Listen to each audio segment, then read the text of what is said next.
Grassroots Soccer is an organization that I helped co-found with the winnings from Survivor. And basically what Grassroots Soccer does is we train professional soccer players, coaches, and peer leaders in the community about HIV and AIDS, and then they go into the schools to teach the youth about AIDS prevention. So we're taking something that's really cool, like soccer, and combining it with something that's, a little bit shunned. There's a little prejudice, there's a little stigma associated with HIV, and so we're bringing those together to hopefully, change these kids' behavior so they can go out there and lead a healthy lifestyle. What inspired you to co-found Grassroots Soccer? Was there a specific moment when you knew this was your cause? Yeah, two major moments in my life pointed me to really get involved with Grassroots Soccer. One is when I was playing professionally in Zimbabwe.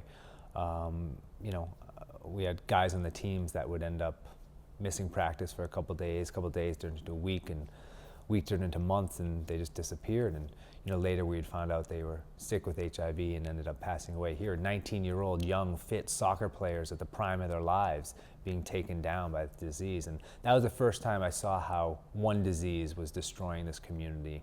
And I had compassion for these people at that time, but there was no means for me to do anything. I was 27 years old, trying to live the dream, really, and I didn't do anything about it. Put it in the back of my head, it's not my problem, someone else will deal with it. I shelved it. Well, now fast forward to Survivor, and once again, I was brought back to Africa, but this time to Kenya. And while I was on the show, I actually ended up getting to play hacky sack with all these children. It was one of the challenges I had on the show. And I later found out that these kids were sick as well. And so here I am in the middle of this cutthroat game of Survivor, and I had this real life experience. And it was at that moment I decided I wanted to do something with the money if it ended up going my way, which it did. People always talk about what they do if they won $1 million. Yeah. Most would list material items, cars, houses, vacations. Yeah. You use the money to launch a charitable foundation. It might sound like a silly question for you, but why? Well, a lot of it had to do with my time living in Africa and just kind of being around these people, and because here I was playing a game for $1 million that was their life. They have to do this every day, and I had the benefit of going in there for 39 days, and when it's over I get home to my couch and my TV and my running water and everything. So that dichotomy in my brain didn't make sense to me. And but I've always, I've been brought up with in a good family where giving back was always part of my upbringing, and my father, who is one of my biggest role models, he told me to make happiness real for others is truly the greatest gift. And so that's my mojo. I live by that, and so any opportunity I can to make someone else happy, I'll jump at the chance. What I've learned most from these kids is their resiliency, which the ability to bounce back. These kids are dealt a crappy hand in life, and some have lost one or both parents to AIDS, their brothers, sisters, aunts, uncles, maybe they may even be HIV positive, yet these guys still have the will to survive, that they want to learn and they want to better their own life. And it's like a refresher course on life, and they celebrate the things that matter, like a handshake and laughter and a good meal. And those are the things that really get me excited to continue doing what I'm doing and to try to raise awareness and raise money, because these are the future generation of Africans. These are young leaders that could be the next doctor, could be the next scientist, the next person on the moon. We don't know. And being able to extend their life so they have the opportunities to pursue those things it's a blessing.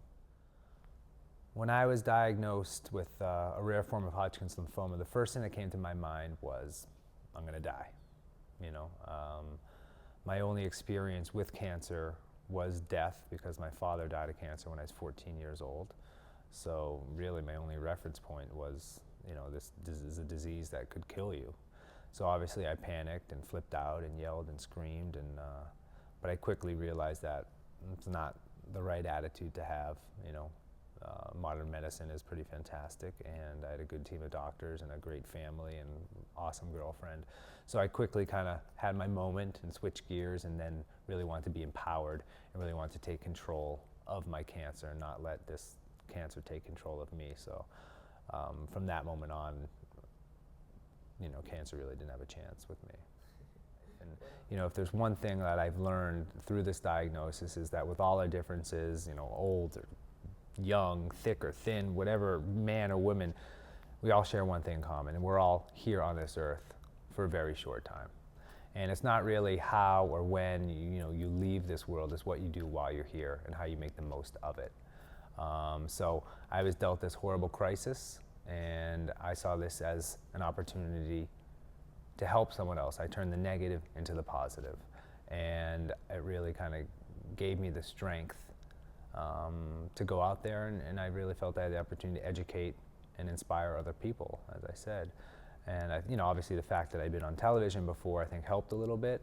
I think opening my life to complete strangers, opening my life to complete strangers during this time, which is a really gross, ugly, disgusting time. A lot of people might not have gone that route, but for me, I think it was the right decision. And as I said, just if I had the opportunity to, if someone else is going through the same thing I'm going through, whether you're a caretaker or you're a doctor or you're a nurse or you're actually battling cancer yourself or you're a survivor, you can learn a little bit something from, what I was trying to put out there. And, I think it helped. To make happiness real for others is the greatest gift in the world, and it's free. I say, you want to know the definition of fulfillment, follow your heart, fight for a cause, see the hope that is born in someone else's eyes because of something that you were able to do for them. If we all make a conscious effort to initiate change in this world, imagine what life could be like, imagine how happy we could be, and imagine the gift we could give to people who could use our help.